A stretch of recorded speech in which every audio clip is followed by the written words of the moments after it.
Hello and welcome to the Surgical Spirit podcast. I'm your host, Dr. Haidar Al-hakim, the Third Eye Doctor. Pull up a chair and get ready for some candid and uncompromising discussion with experts, innovators, agitators, and influential people from every corner of health and well-being. From inside the hospital to at home in the kitchen, we're leaving no stone unturned in our quest to uncover the secrets of healthier, happier, more successful, and less stressful lives. Thank you so much for joining us, and without further ado, let's meet this episode's guest. Hi Rob, thank you so much for coming on. Hello Haidar, you're welcome. Well, the first time we met was in Moorfields, and I was sort of sitting by the sort of speaker's side, with all the chairs and so on, and I felt a bit out of place, really. Because I introduced you as, Professor of Organisational Psychology, and I thought, wow, there's a lot of respect in that, cognitively anyway. And then, as you were giving your talk, you were sort of giving us all the poo-poo about cognitive biases. You lost all respect within a minute. And I thought, oh dear, it's like, well, I'm just going to come up there and sort of bullshit my way through my talk. I mean, I did confess at the start of my talk that, and I was referring to you specifically that, this is all a lot of bullshit I'm going to speak now, because I felt a bit of a fraud, really. Well, that's okay. Don't we all, from time to time? So what got you interested in, in this whole mishmash of cognition and cognitive biases and real science and unreal science? Yeah, so I only got interested, I mean, obviously as a psychologist, you learn about cognitive biases just in a normal course of doing a degree or a master's degree or whatever, but I only got really interested in the idea of cognitive biases, which are now I think isn't quite the right term, because biases sounds like there is a proper way for your cognition to do stuff. And I just think it's part and parcel of cognition. So it's not a bias, it's just a way of we do cognition. But I got interested in it, I suppose, particularly because I was quite, and still am, quite puzzled about why it is that when we're all making decisions, looking at information, looking at data, for example, we tend to look for information that supports our pre-existing views. So confirmation bias. And this happens in everyday life, it happens in the boardroom, it happens in lots of kinds of situations. So I think my interest in cognitive biases was really just to help me understand some of the ways in which we perhaps selectively use and interpret data and information around us to suit whatever other agenda or purpose we have. So I'm certainly not an expert on cognitive biases, but I think it's important part of the way in which we need to think about how we go about using data and information. Because broadly speaking, I guess my view is, from policymakers to governments to police officers to managers to organisational psychologists, perhaps to physicians, it's an obvious thing to say, but we don't perhaps make the optimal use of the data and information that we could to, I guess, maximise the outcomes we're trying to get. So I'm interested in it, I guess, because of that, really. Yeah. And what got you interested in psychology per se? I don't know, because my first degree actually was in philosophy and psychology, so I did a joint honours degree. And I think they kind of, as two subjects, they kind of go together quite well. I think one reason I got into the philosophy bit is doing my A-levels. I remember my sociology, it's a long time ago now, but my sociology teacher saying, look, this essay is okay, but I can't give it a very good mark because all you've done in 6 pages is pick apart the question. You just told me what's wrong with the question. You haven't answered it. So she actually said, maybe we should think about philosophy. And I guess I was interested in psychology.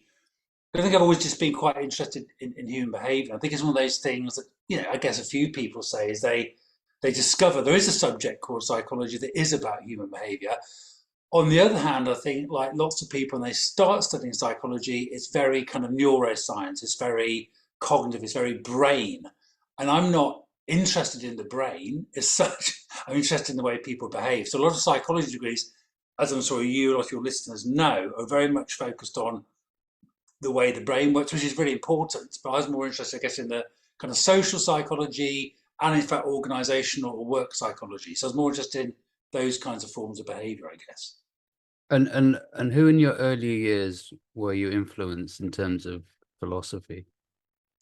Wow, that's a very good question, and I wish I had a good answer for it, and I don't. And in fact, one of the things, maybe it was the way I was taught it or studied it. One of the things that I suppose quite surprised me is I was coming at it, I guess, from quite a linguistic point of view, like picking apart these questions. It's just there's so many different approaches and schools and ways of doing philosophy that actually are often completely, well, not complementary and quite kind of conflictual. The way you think about the way you think and the way you think about how you analyze problems. So I don't have a single or even particular kind of school of influence. I think my memory is just being quite surprised about the variety of different ways of approaching philosophy, I guess. But nothing attracted you the most to a particular way of thinking and a particular way of Yeah. formalizing problems rather than problem solving. I don't think so. No, No, I no. think even from quite early on, I quite liked the idea that there were multiple ways of approaching a particular problem, and I don't think I had a kind of favourite as such. And in terms of sort of the social aspect, what was Hmm. there a particular political leaning that you had at the time? Yeah, yeah. So certainly, probably, kind of average student, left wing, Mm. quasi, not Trotskyists, but a lot of my friends were involved in kind of left wing politics or Labour politics, which then was a bit more left. So I suppose I was quite interested in, yeah, Marxism a little bit and that kind of Mm. dialectical material a little bit. I knew very little about it, certainly compared to some of my friends, but probably broadly, I guess, left, for want of a better descriptor. So a bit sort of left, but very skeptical about it at the same time. Kind of, yes, yes, yeah. And then you realized that you were good at breaking things down linguistically, so to speak, and that there's some utility in that. Yeah, and also I think that, and sometimes particularly interesting in human behaviour, I think there is some utility in it, but then sometimes you also need data. Yeah. And that's where I guess science, psychology, doing studies, looking at data, looking at existing, that's where that comes in as well. So for me, you need both. And it's a fairly, I guess, a well-worn kind of debate. I'm not, what is it well-worn? I'm not sure. But the idea that you can approach things pretty philosophically and theoretically and think about explanation, understanding, or you can just look at data, the kind of Dust Bowl empiricist approach. And I think my feeling is certainly in the fields in which I've done research and the fields of which I'm aware, that that kind of empirical and quite uncritical way of doing science tended to dominate. So it's kind of getting more and more facts for the sake of fact gathering rather than saying, is this actually enhancing our understanding, which is more where I guess theory comes in. So I suppose I've tried, not very successfully, to tread a line between those two things and still do. And I think the idea of explanation theory and understanding and what things mean is still very important, as well as sort of data and what that might mean and how those two things go together. And when did you take the kind of step from philosophy to, the empirical side of psychology? What It was was the probably, yeah, it's probably a bit undergraduate, but more postgraduate. So I did a master's by sort of by research, sorry, by excuse me, by theoretical dissertation about someone called Hans Selye, you may not have heard of, who was described as the godfather of stress, so physiological stress. And he was very, very popular in the 50s, 40s, 50s, 60s. He wrote lots of books. And as a psychology undergraduate, I was quite interested in stress. And of course, because of the philosophy, but I kept saying, what does stress mean? What does actually stress mean? What is this, as Selye defined it, this non-specific response to the body to any demand? It had this really clear definition. I sort of started delving into his ideas. And what surprised me was that actually, although his ideas are very popular, they're in every psychology book you ever would pick up about sort of human behavior and every kind of book about the influence of psychological factors on health. Stress was often mentioned. And what amazed me is that it was very poorly defined.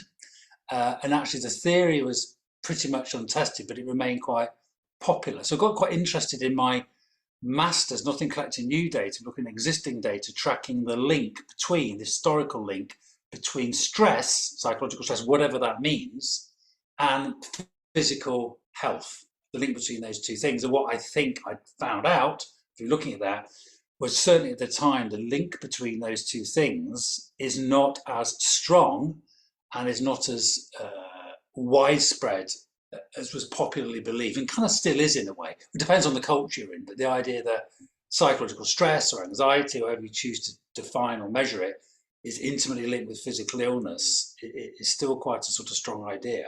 And there probably are circumstances in which it is, but it's complicated. It's not as obvious as certainly going back to the 80s and 90s, then that people were kind of arguing. So you have things like, you may remember things like the life events inventory. Yeah. So you measure people's life events, a divorce, moving house, and you try and correlate this with various kinds of physical illness or cardiovascular heart disease. And, you know, my understanding is it turns out there's actually not much of a link at all, although that idea is very, very popular. So I got interested in that. And then I think for my, I guess the next thing was a PhD, and that's really when I got interested in collecting data as such. And I did a lot of diary studies, mostly quantitative, looking at the links between the work people did every day and the way what they did every day and their mood at the end of the day, to try and look for links between those two things. And this shows how long ago it was, in particular, looking at the use of PCs or computers in offices and the effect of that. Because again, around that time, there was quite a lot of concern about the impact of using PCs and computers on people's sort of psychological and physical health. So some was the ergonomic stuff, but there's also a lot about what people are now looking at these screens. They're kind of processing information differently, they're working differently. Surely this could have quite a negative impact on people's well-being, health, and so on. So that was sort of what I looked at, but I guess my main interest was always about daily moods and emotions. Yeah. I mean, it seems to me that sort of it's getting more complex rather than sort of simpler. And before, because there was less, I guess, variables, it was a bit easier to pick these variations in sort of correlations easier. Yeah.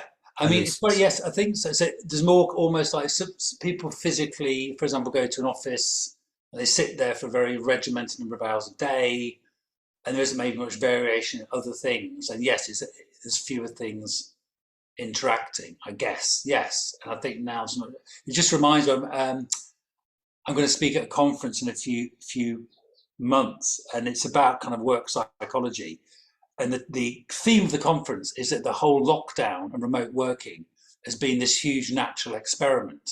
I keep thinking it's not an experiment, because to your point, it's totally uncontrolled. So yes, look, more people working from home, but some people working in, you know, nice big homes, a lovely office with French windows, with other people cramped in a small house with lots of noise, a little resource. So it's not really much of an experiment. Yes, it changed things for people. That's not kind of the same thing. So I think, yes, in that sense, maybe there's more stuff going on. It's harder to assess some of this stuff. Yeah. I mean, I guess it indicates the great complexity of our system, our internal system, and the way it sort of deals with all different variables on a continuous basis. And can we capture that in science, in inverted commas? It's a difficult one. I think it's very difficult. And it's one of the reasons why I got interested, and still am interested, in using sort of diary methods. And when I did it was paper and pencil, but using kind of electronic mobile phones or those kind of devices to sort of monitor everyday changing fluctuations in people's thoughts and feelings and behaviours. Because one thing that certainly, again, broadly speaking, in my field, organisational psychology and human resource management and other management research, people tend to use surveys or, questionnaires. They ask people in general what they think about their line managers, they ask people in general what they think about the resources they've got, they ask people in general this stuff. And I always felt that, do we have a general? I mean, you can answer those questions, but to your point about what is actually going on. It seems to be much more dynamic. So at least Yeah. diaries and monitoring how people think and feel closer to when it's happening, and trying to actually deliberately look for fluctuations in that and give you more opportunity, I guess, to try and get at some of that complexity, I Yeah. suppose. Yeah. I mean, certainly generalizations start the journey, so to speak, because you need to start somewhere. And maybe that's a good way to start a new thing, but we've still got old things that haven't been solved anyway. This whole thing about, I mean, it's quite fascinating that you started with stress, and you're Yeah. still continuing with stress, and yet we still have that narrative that a lot of stress causes a lot of physical ailment. I mean, why hasn't that sort of translated into the reality that there is no strong empirical evidence for that?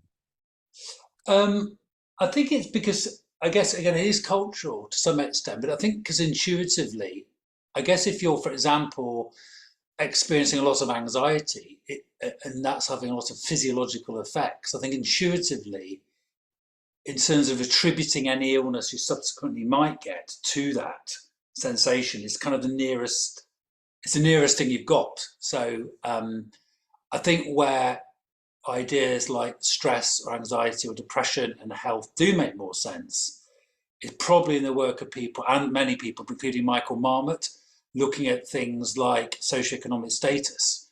So again, it's sort of interesting in organizational psychology and management. In the 60s and 70s, there was much talk of executive stress.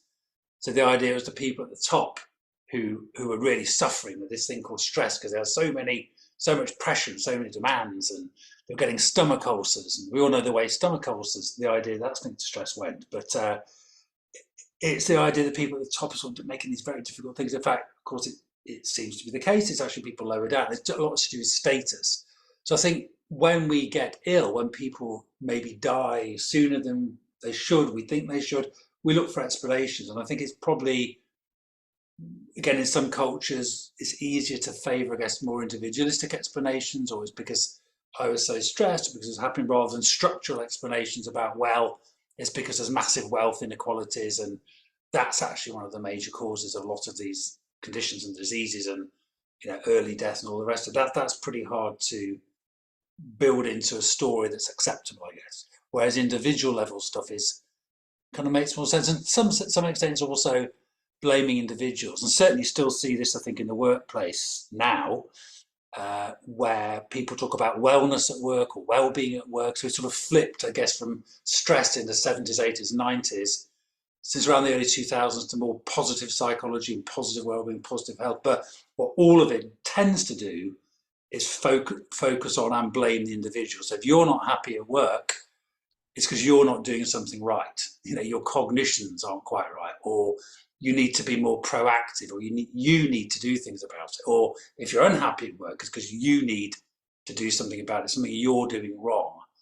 And I think, again, it probably suits, without getting too whatever, some political agendas to sort of see it as an individualized issue, happiness and distress, I think. Yeah.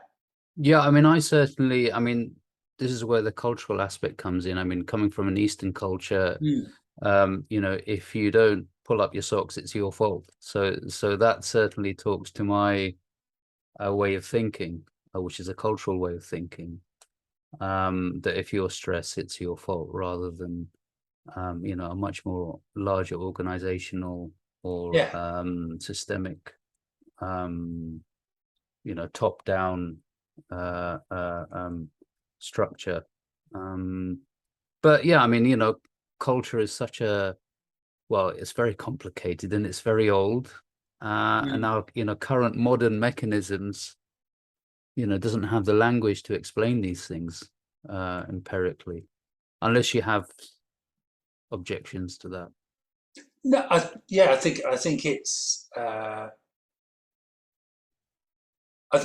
to me it's certainly, speaking as a psychologist, I think things like culture are quite hard to investigate using the kind of methods we would normally. You probably need to go to anthropologists or sociologists, I think, or historians, Yeah. political scientists, to get that kind of understanding, I think. Yeah. And in terms of the PhD, what was your kind of take-home message from that? You know, what did you sort of realize? Well, there wasn't a single one. One was that using too many. Well, one was using these quantitative diary methods, where you get lots of data from group of individuals over maybe 2 weeks or a month. One thing is you start to realize that the typical way, certainly get in my field, the way you do research is you give out lots of surveys and questionnaires. Typically at one point in time, you do correlations, regressions and things like that.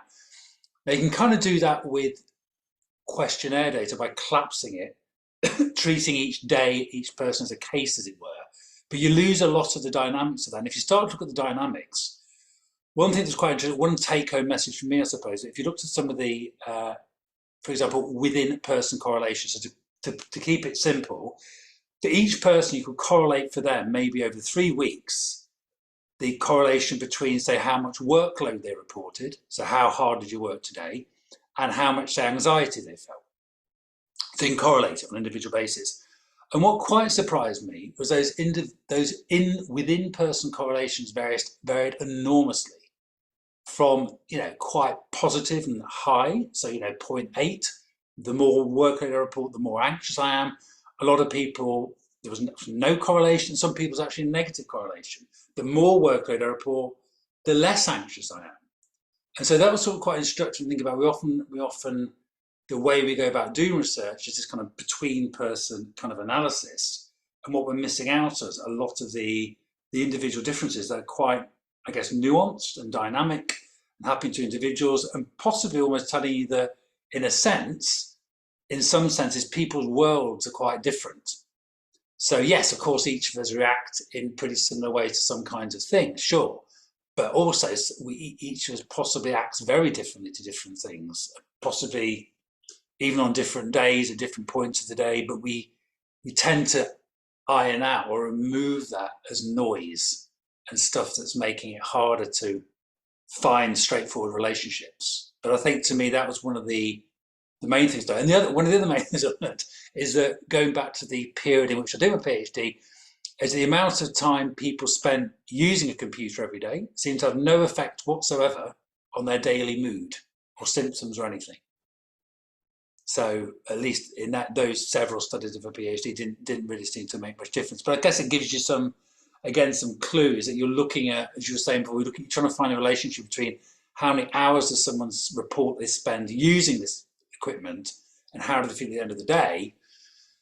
There's lots of other things going on. So there may be some kind of link, but controlling everything else is difficult. And in the end, you may not see much of a relationship in general across all these people. Yeah. Yeah. So there's, quite a lot of redundancy there by the sounds of it. Does it need a different sort of science or a different language of looking at these things? Philosophy is one thing. Yeah. Do you sort of look back and think, oh, well, maybe I should have looked at it in a different light? I think one of the challenges is this, and it's the thing I and others wrestle with a lot, this idea of methodological fit. So the idea is a good piece of research, you'll have a clearly formulated question, and your methodology will fit with the question such that if you use that method, you collect those data, you'll be able to answer that question. This is the kind of ideal. And of course, that doesn't happen, as far as I can see, as much as it ideally should.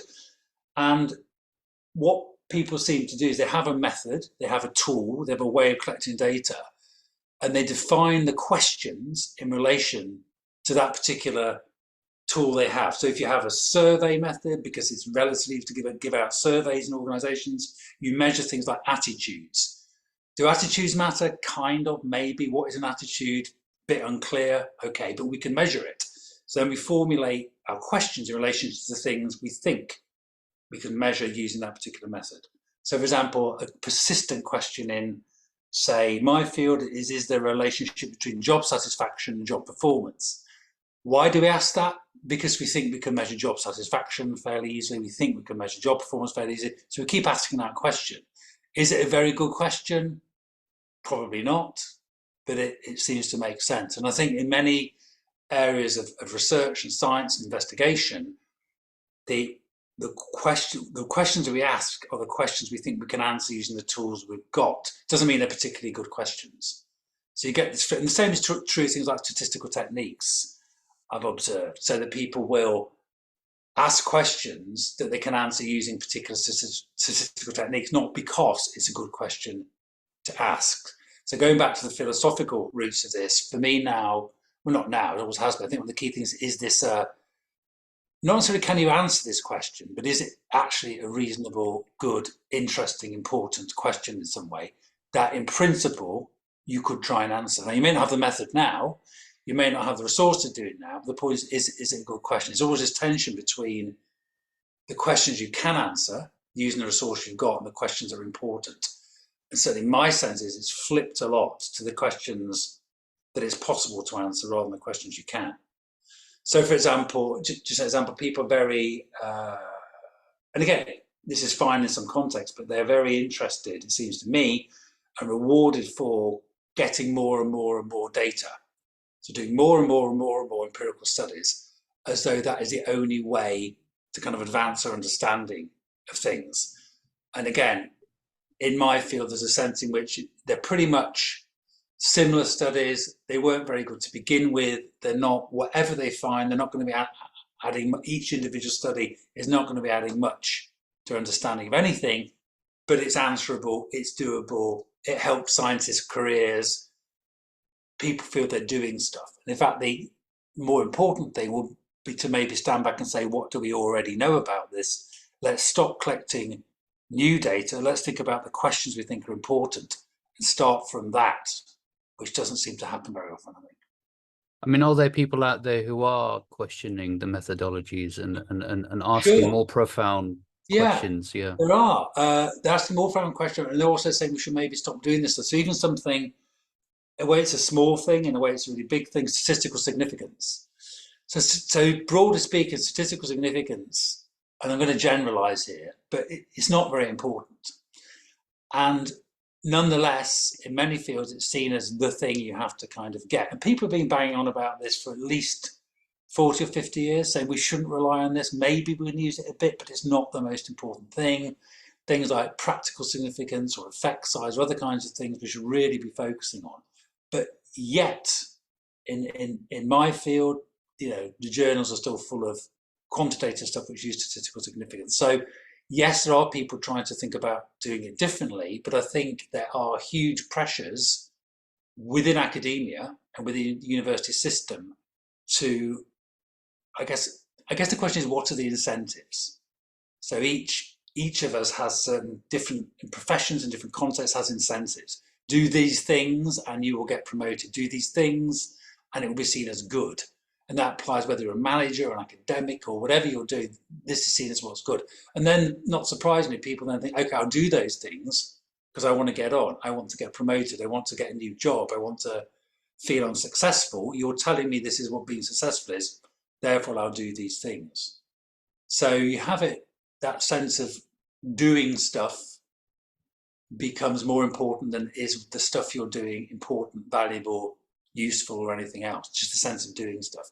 I was reminded of this very recently, to use a very recent and pro-good example of Liz Truss, the new Prime Minister of the UK, was recently, a couple of days ago, talking about the idea she was going to deliver.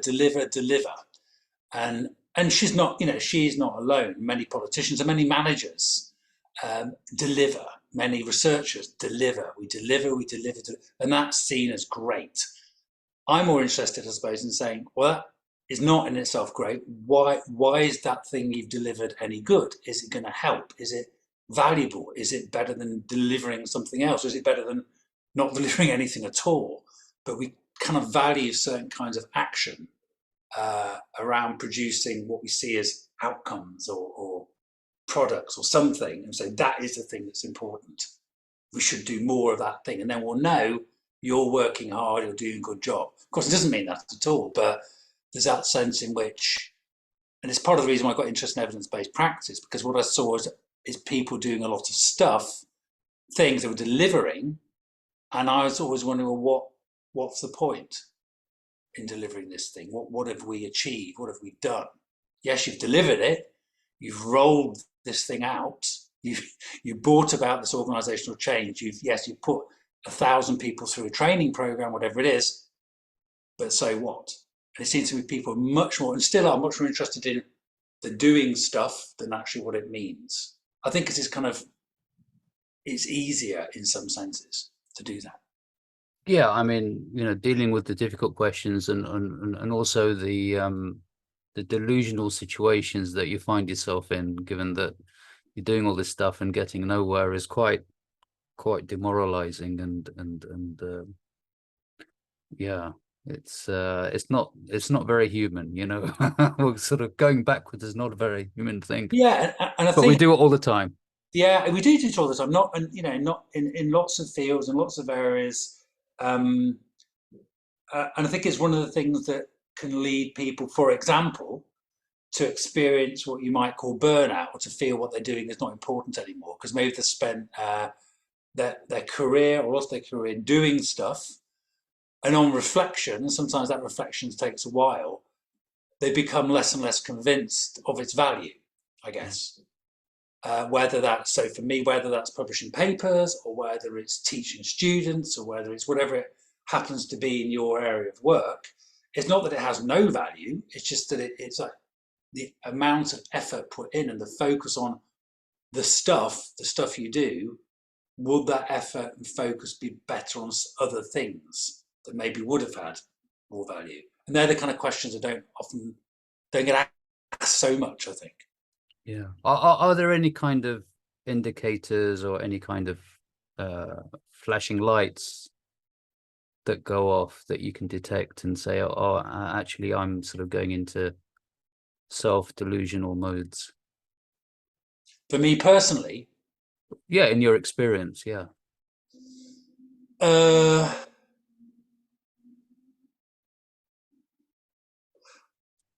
Yeah,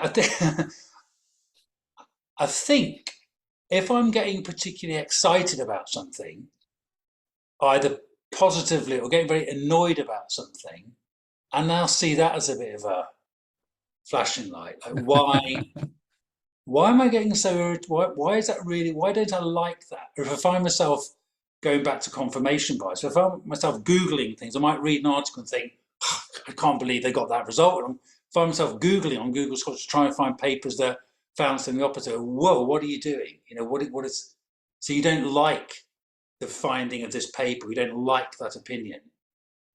So now you're motivated to try and find, that, and that's a kind of bit of a signal. Or similarly, I think I really like the idea of saying, wait a minute, that's okay. It's okay to like it.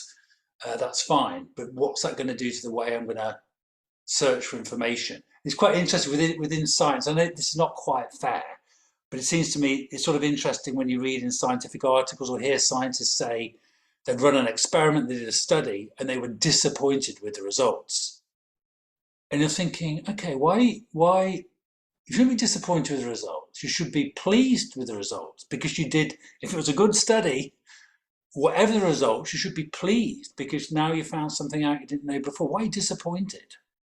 And that's not quite fair, but there is that sense in which we want things to be so in a particular way. And again, we sort of are disappointed when they're not, or we get excited when they are, or we look for information to confirm it. So personally for me, it's that sense of thinking, I really love that, or I really hate that, it sort of irritates me. There's sometimes a signal. So it's the kind of sort of extremes of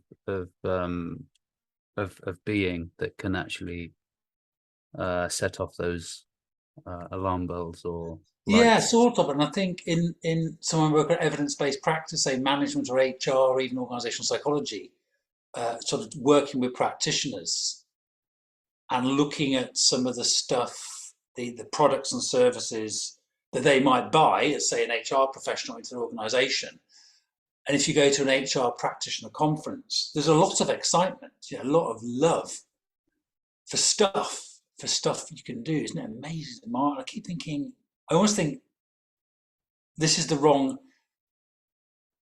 it's not a very useful state to be in for trying to make decisions that could affect people's lives and organization, that you love something. or that you think something's horrible. I mean, that's fine if you're choosing what to have for dinner, or you're trying to buy a new shirt. That's a perfect, I don't like that. Fine, that's good. That's a good way of choosing a shirt, but it's not a good way of choosing a training program, or a good way of choosing an intervention, or a good way of, but it's almost as though, how do you put it? There is a sense in which sometimes to be effective in terms of an evidence-based way, to go back to the beginning, to use information, there is actually something quite boring about it. And it should be a bit boring. Because if it's not a bit boring, it means you're getting really swayed by other things you like or don't like. Now, of course, values are absolutely part of evidence-based practice, but in terms of looking for the evidence and information to help you make decisions, thinking you like or don't like things is not particularly useful, I think.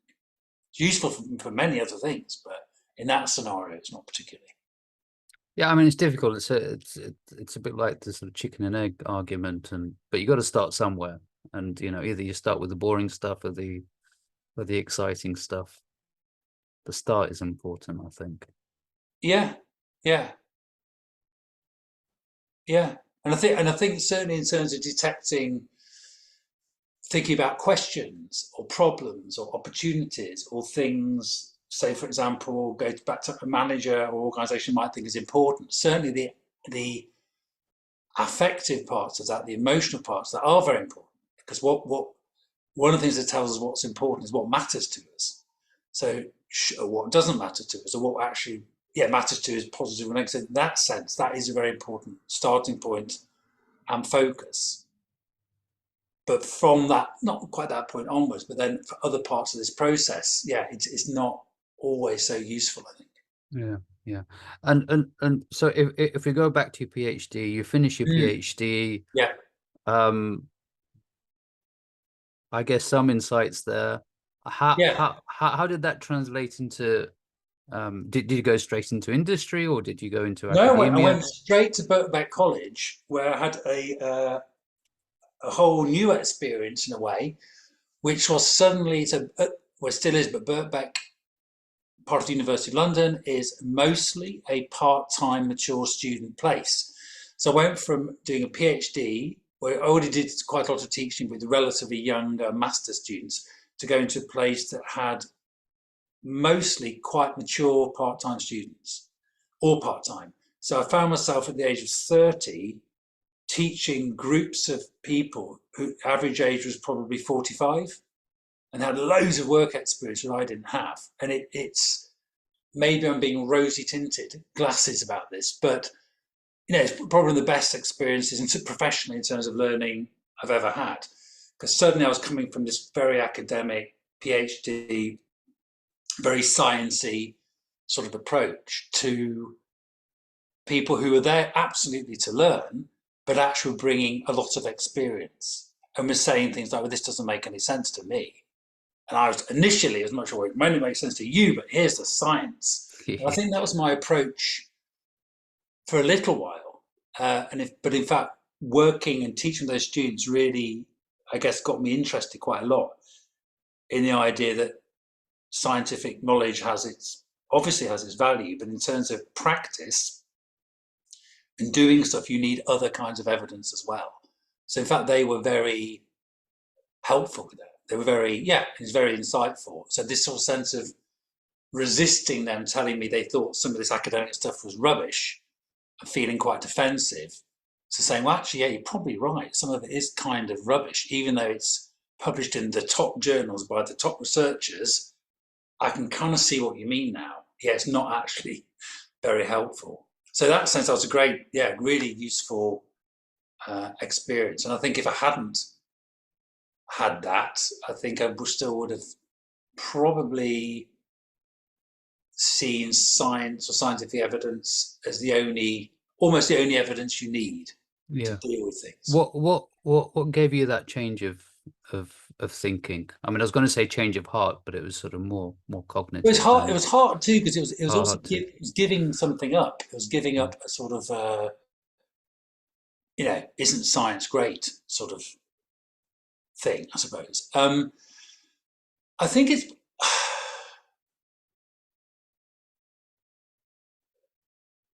I think when I was consistent, so a lot of the students at Birkbeck, well, when I was there, were very, they were very, of course they were very, very smart. And they understood this stuff. So they weren't just poo-pooing it. And I guess if people really understand it and they keep coming back to you with the same things, telling you it doesn't make sense, it's not relevant, it doesn't apply in their organization, I guess, after probably 20, 30, 40, 50 times, even I would say, yeah, okay.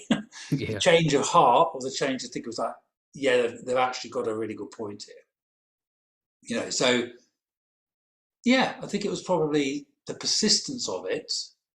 And I think also around that time, I got quite interested in the way academics and scientists themselves were also, if you like, not always particularly transparent in the way they describe their own results, their own findings. And so although I was teaching in a classroom saying, here's the science, everyone, apart from what the students were saying, I was becoming more skeptical about the science. I've always been fairly skeptical, more skeptical for reasons such as statistical significance testing, or the fact that, researchers tend to not publish null results. So people do studies, they tend to have a file draw problem, they only publish positive results. So I got quite interested in that and saying, well, actually, I can't, apart from what the students are telling me, I actually find it increasingly hard to trust this stuff I used to think was quite solid. The idea of settled science, the idea it's solid and it's there's a meta-analysis out there. There's 300 studies. This probably is the effect. I'm thinking, is it? But is it? Wondering about that. So it's probably that sort of made me reflect on that. I think also probably what changed my heart was thinking about evidence-based practice. I tended to be talking to managers and psychologists and saying, you are not being very evidence-based. Look at you. You're implementing this stuff. You're doing this thing. You're not using the science. You're not using the evidence. You're not using critical thinking. And I was thinking, well, wait a minute. That's exactly what scientists are doing too. So that we're doing the same sort of thing. As I mentioned, managers might get rewarded for doing stuff. Academics might get rewarded for doing more and more papers. It's stuff.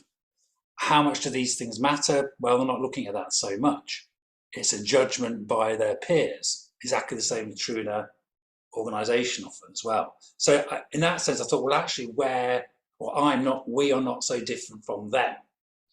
So it's partly why this idea of the academic practitioner divide I don't like, because I think we're all in the same boat. We're all in the same boat, I guess, of thinking or wanting on some level to do what's important and what's more likely to work, but where that's not always very easy. But what stops us from doing it are actually quite similar things. So we're all in a similar position. We're not antagonistic. Yeah, and was there any sort of blowback or sort of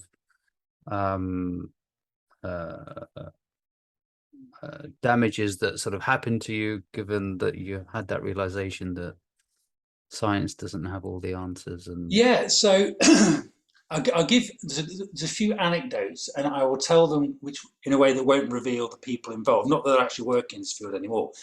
One was many years ago. I went to a House of Commons committee, scientific committee thing, and there's someone very well known in the field of stress at work, and they were talking about stress at work, what it did, stress interventions, and they were being very certain and very overly clear and not very nuanced, saying we know what the problem is, we know what the solution is, we just have to do it. And I was kind of sort of trying to ask some questions, well, is it really that clear? Does it happen to be a field I knew something about? And at the end, one of the people who'd been speaking came up to me and said something like, oh, you're not wrong, Rob, criticisms, they're quite reasonable. But then this person pointed to the people in the room who were kind of MPs and civil servants. He said, you're right, but we can't tell them that. We can't tell them that. I was going, why not? I said, because, we need funding, we need to do this work. And I was thinking, but if we don't know what the problem is and these solutions don't seem to work, why do we want more funding? Why do we want, so there's really, that was a little insight. And Yeah, so that's a little bit of blowback. And also I think sometimes with, you know, academic colleagues, don't necessarily mean my current institution, just in general, many of them, I suppose quite reasonably, are into doing their academic things. A constant debate in management research, human resource management research, constant debate is business schools, academics, they're doing this research, but it's not relevant to practice. Oh dear, what should we do? It's not relevant to practice. Practitioners don't read our stuff. Practitioners are not interested in our research. Oh dear, isn't it terrible? Constant refrain for at least 30 or 40 years. And I think a lot of my colleagues are aware of that, but at the same time, they just want to get on with doing their research. And some of them see, I guess, that niggle of how is this relevant? How is this helpful? How is it useful? It's sort of quite irritating because they just want to get on with their stuff, publish their stuff. So how did it blow back?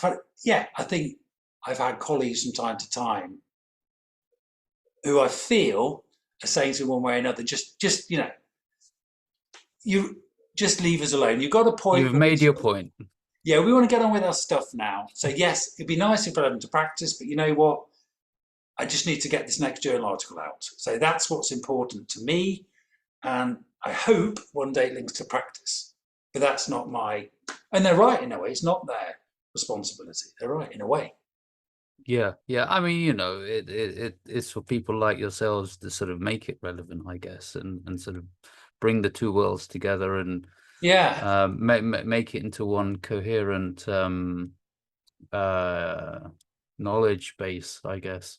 Well, that's really tricky because the question is always, and it varies across fields, but certainly in my field, the question is whose job is that?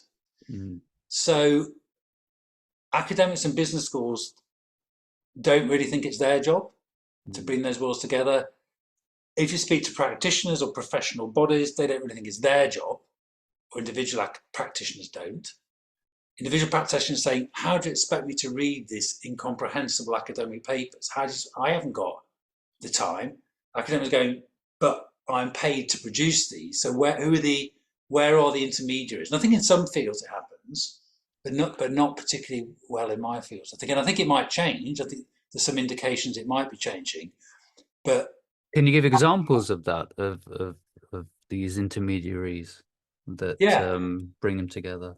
Yeah, so one kind of intermediary, I suppose, is a Centre for Evidence-Based Management, which we started about over 10 years ago. And one of the things we do there is to conduct systematic reviews of management studies. So if you look for Centre for Evidence-Based Management, you'll find quite a lot of these available online, where we take questions that practitioners or managers or organisations might have, and then we do a systematic review of the scientific literature around it to come up with some answers to those practice questions. It's the best available evidence. Sometimes, as you know, there's a lot. Sometimes there's not much. Sometimes it's really high quality. Sometimes the answer's fairly clear. Often it's very equivocal, but we try and produce it. So that's one example of an intermediary. There are a couple of consultancies around that try and do it as well, that try and, I guess, bring together these different forms of knowledge. But there aren't many yet. Certainly some people suggested there needs to be, for example, a publication, online publication, something that tries to do this as well. So if you're kind of, I guess, a manager who is quite curious about research and thinking and evidence and data, the places you'll go now are probably places like Harvard Business Review, because it's accessible, it's pretty well written, but it also suffers from being fairly questionable in terms of the accuracy of the way in which it presents ideas and data and evidence.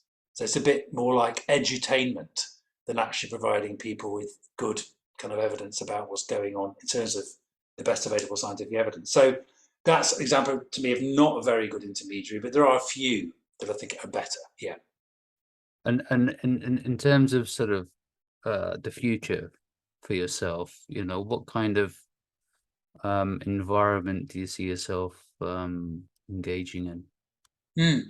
So I'm an academic and I teach students who mostly are not mature students like Birkbeck students.